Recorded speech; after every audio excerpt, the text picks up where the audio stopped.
Shabbos chazon. So we have to look in to know what Shabbos chazon is. Well, we are benching this week Tisha B'Av. So at first glance, we have to look on Tisha B'Av. It is the worst day in the year, and Shabbos is benching it. So what should we think on Shabbos? Should think on Shabbos the Churban. Well, it does not happen like that. And we know that the whole purpose of the destruction of the Beis HaMikdash was that it should be rebuilt in the 5th month. So the whole purpose is that there should be ishapcha, a transforming. That instead of it being a day of churban, it should be a day of joy. So we see over here is that galus is not an entity. Galus is only to come to the building of the Beis HaMikdash. Therefore, we don't look at galus as a deterrence to our fulfillment of mitzvahs. We don't look at galus as something which we have to be sad about. Because the whole purpose of it is only to have the rebuilding of the Beis HaMikdash.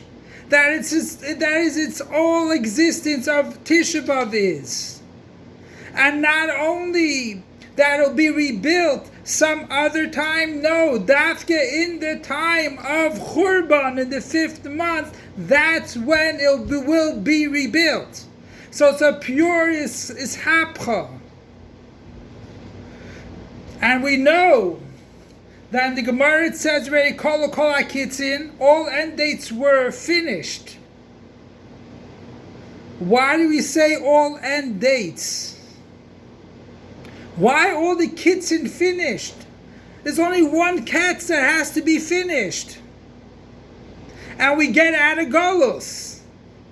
Why the multitude of kitzin?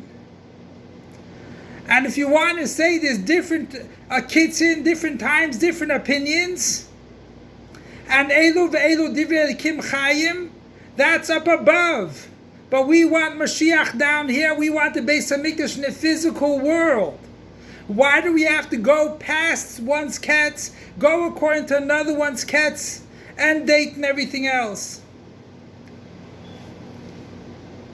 So the idea is, it's not a contradiction, and one opinion is not against the other opinion.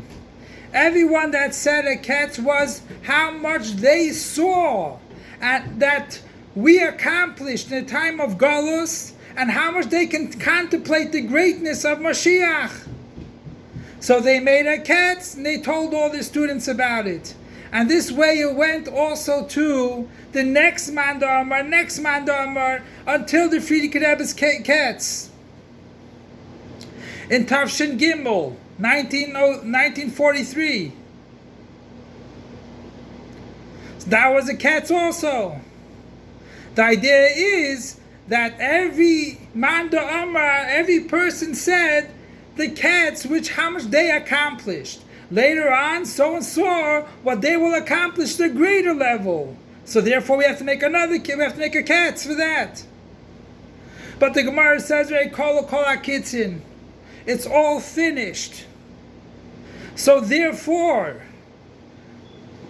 we don't look at Shabbos that benches Tisha B'Av as a sad time, but as a time that we are transforming. This Tisha B'Av will be a Yom Tiv. And as we know, the first day of Pesach is Tisha B'Av. What kind of connection? Why are we bringing Pesach to Tisha B'Av? So the idea is we will be mentioning Yetzias Mitzrayim also in time of geulah. Why is that? Because we have the idea of iskafia. And iskafia brings down the highest levels of Elikos. And therefore, we're going to have iskafia then also. That is Yetzias Mitzrayim. They ran away.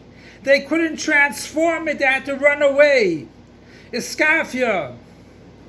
And when Mashiach comes, it'll be the true transformation.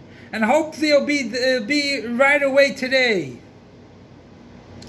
So what do we get out of Shabbos and Varchim Tisha B'Av? Well, we need Mashiach in reality, right?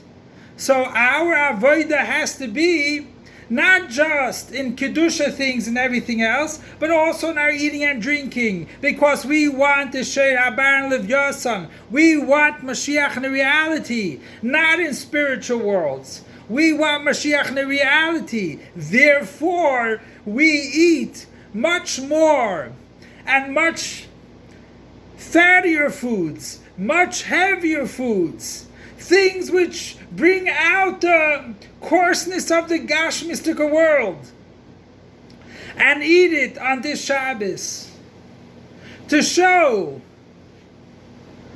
that Churban is not an entity. Rahman al-Islam, there are people that are sick. That is a transformation. That is a preparation to be transformed. So Be'ez Hashem, as it says, Kol HaKitzin, let's focus on physicality, that use out the physicality as a time to transform Tisha B'Av to a time of geulah. As we know that we are the closest to God, and that's why before Rosh Hashanah, Atem Nitzama Yom Kulchem, we get dressed in our full attire, Shabbos attire.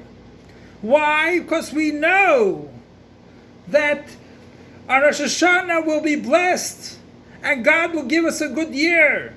So too here also. We want Mashiach in the reality. We don't want the Beis HaMikdash. In theory, we want Mashiach in the reality. We don't want Beis HaMikdash in the spiritual worlds. We want Mashiach in the reality. So let's say L'chaim this Shabbos. Let's rejoice, knowing not that we are filling up our stomachs, but not filling up our gashmistic taivis, but to know that this is transformation, and we're coming to the Suda of the Sheir Habar and Lev Yasan and the Yayin HaMeshumar. Be'ez Hashem, this Shabbos or even tomorrow, we'll have the biggest Suda of the Sheir Habar, the Lev Yasan, and the Yayin HaMeshumar. So the Eibusha shall help. That together with Avos Yisrael, because Avos Yisrael is also an actuality, not spiritual levels. Avos Yisrael to help out another Jew. Bring him closer to Judaism. Bring him closer to stability. That is in a physical sense. And that's how we bring Mashiach in the most physical sense. And as we said, Kol HaKitzin, all end dates are completed. And each and every end date is in existence for itself. And that's why it says Kol HaKitzin. So the Eibusha should help. We should get out of this galus right now. And the tzadus we had in the past is way above the revelations of the coming of Mashiach. So let's have the revelation of Mashiach, and we won't have to beg for the geulah. We won't have to think of the geulah. We'll have it in reality. Long live our Master, Teacher, and Rebbe King Mashiach forever and ever. Long live our Master, Teacher, and Rebbe King Mashiach forever and ever. Long live our Master, Teacher, and Rebbe King Mashiach forever and ever.